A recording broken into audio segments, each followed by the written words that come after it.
મિત્રો, નસીબની રમત પણ કેવી અજીબ હોય છે.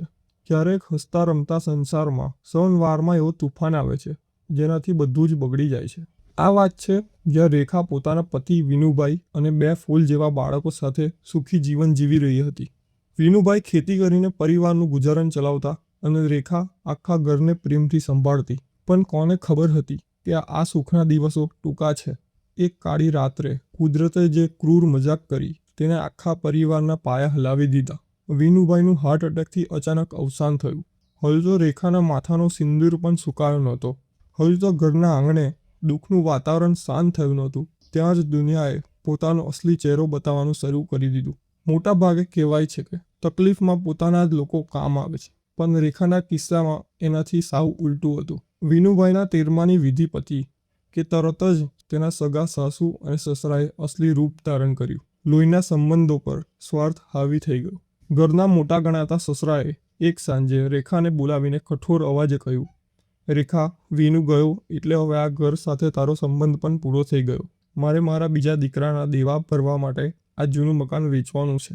તું તારા 2 છોકરાઓ લઈને તારા બાપના ઘરે જતી રહે. રેખા સ્તબ્ધ થઈ ગઈ. જે ઘરના ખૂણે ખૂણાને તેને લોહી પાણી કરીને સાચવ્યું હતું, જે ઘરમાં તે ઘણા સપનાઓ લઈને આવી હતી, ત્યાંથી જ તેને બહાર કાઢવાની વાત થઈ રહી હતી. તેને વિનંતી કરી, સસરાના પગે પડી, શાંતિથી તેને કહ્યું, પિતાશ્રી, આ નાના છોકરાઓને લઈને હું ક્યાં જઈશ? પણ પથ્થર દિલના સસરા પર કોઈ અસર ન થઈ. સાસુએ તો દિલ ભરાય એવા શબ્દો કહ્યા, તું તો પનોતી છે. તારા પગલાં પડ્યા ત્યારથી જ મારા દીકરાનું નસીબ ફૂટી ગયું. નીકળી જા અહીંથી. માત્ર ઘરના લોકો જ નહીં, આખો સમાજ પણ આમાં જ સહભાગી બન્યા. ગામના ચોરાએ બેઠેલી સ્ત્રીઓ આનંદ લેતી હોય તેમ મહેણા મારતી. જોયું કેવી નસીબદાર છે. પરણીને આવીને જ વરને ખાઈ ગઈ. હવે બિચારી બનીને ફરે છે. કોઈએ પણ રેખાનો પક્ષ ન લીધો. કોઈએ તેની લાચારી ન જોઈ. ચારે બાજુ અંધકાર હતો. અને ત્યારે જ 15 વર્ષના તેના મોટા દીકરા અર્જુને જે જોયું તેને આ વાર્તાનો વળાંક બદલી નાખ્યો. અર્જુને તેની માતાને ઘરના આંગણે ભીખ માંગતી અને અપમાનિત થતી જોઈ હતી. તેને જોઈ લીધું હતું કે આ દુનિયામાં સન્માન વગર જીવવું એ મૃત્યુ સમાન છે. એ રાત્રે અર્જુને નિર્ણય લીધો કે હવે તે બાળક નહીં રહ્યો. બીજા દિવસ સવારે અર્જુન સ્કૂલે જવાના બદલે ગામના રેલવે સ્ટેશન પર મજૂરી કરવા ગયો. રેખાને જ્યારે ખબર પડી ત્યારે તે ધ્રુસકે ને ધ્રુસકે રડી પડી. બેટા, તારા પિતાનું સપનું હતું કે તું ભણે, તું આ મજૂરી કેમ કરે છે? અર્જુને માતાનો હાથ પકડીને મક્કમતાથી કહ્યું, માં, જે ભણતર આજે તારા સન્માનની રક્ષા ન કરી શકે એ ભણતર મારે અત્યારે નથી જોઈતું. વચન આપું છું માં, પહેલાં હું તને આ દુનિયા સામે ટટ્ટાર ઊભી રાખીશ, પછી હું કલમ પકડીશ. અહીંથી શરૂ થયો એક એવો સંઘર્ષ જેની કલ્પના કરવી પણ મુશ્કેલ છે. અર્જુન દિવસે કાળી મજૂરી કરતો, માથે ઈંટો ઉપાડતો, હોટલના ગંદા વાસણો માંજતો અને શાકભાજીની લારીઓ ખેંચતો. આખું ગામ તેનું મજાક ઉડાવતું. જોયું, મોટા સાહેબ બનવા નીકળ્યો હતો અને હવે એઠવાડો ઉપાડે છે. જેનો બાપ મરી ગયો હોય એના નસીબમાં મજૂરી જ લખી હોય ને. પણ અર્જુન અને રેખાએ મૌન ધારણ કરી લીધું હતું. અર્જુન રાત્રે જ્યારે આખું ગામ સૂઈ જતું ત્યારે તેલના નાનકડા દીવા પાસે બેસીને ચોપડી ઉઠાવતો. તેના નાજુક હાથમાં મજૂરીના લીધે ચીરા પડી ગયા હતા, પણ તેની આંખોમાં ઓફિસર બનીને માતાનું સન્માન પાછું લાવવાની આગ હતી. રેખાએ પણ હાર ન માની. તેને બીજાના ઘરમાં કામ કર્યા અને ખેતરોમાં પરસેવો પાડ્યો. અર્જુનની મહેનત અને રેખાની ધીરજ વચ્ચે 5 વર્ષનો સમય વહી ગયો. વર્ષો વીતી ગયા અને લોકો રેખાના પરિવારને સાવ ભૂલી ગયા હતા. ગામમાં વાતો થતી કે અર્જુન શહેરમાં જઈને મજૂરી કરતો હશે, પણ કુદરતનો ન્યાય તો જુઓ. એક સવારે ગામના છેડે ધૂળ ઉડવા લાગી. ગામના લોકો ચોરાએ ભેગા થઈ ગયા.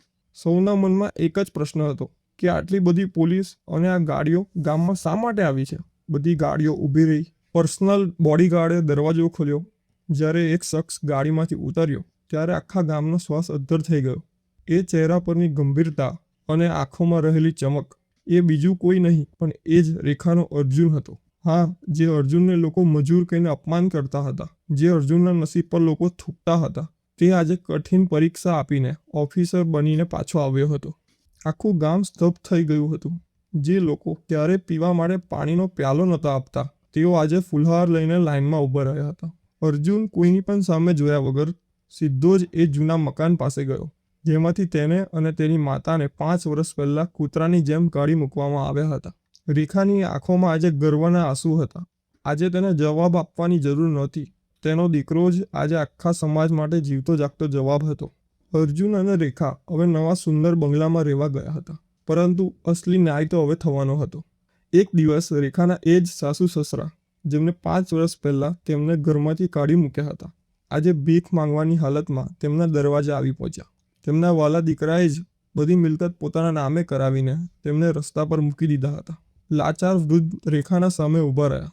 સસરાએ ધ્રુજતા અવાજે કહ્યું, રેખા બેટા, અમને માફ કરી દે. અમે તને ઓળખવામાં મોટી ભૂલ કરી. શું તારો આ સાહેબ દીકરો અમને આશરો નહીં આપે? રેખાની આંખો સામે જૂની કડવી યાદો ફરી જીવતી થઈ.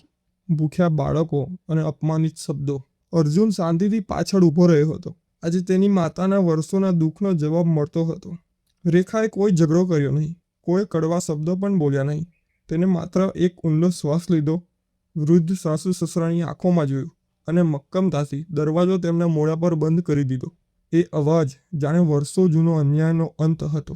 મિત્રો, આ કોઈ વેર કે બદલો નહોતો, પણ આ એક સ્ત્રીના આત્મસન્માનનો જવાબ હતો. રેખાએ સાબિત કર્યું કે માફી એમને જ આપી શકાય જે તમારી કદર કરે, પણ જેને તમારા અસ્તિત્વને જ ભૂંસવાનો પ્રયત્ન કર્યો હતો તેને માફ કરવું સહેલું નથી. તેને ફરી જીવનમાં સ્થાન આપી શકાય નહીં. એ બંધ દરવાજો દુનિયાને એ કહી રહ્યો હતો, જો તમે કોઈના ખરાબ સમયમાં સાથ નહીં આપી શકતા તો તેના સારા સમયમાં ભાગીદાર બનવાનો તેમને કોઈ જ નૈતિક હક નથી.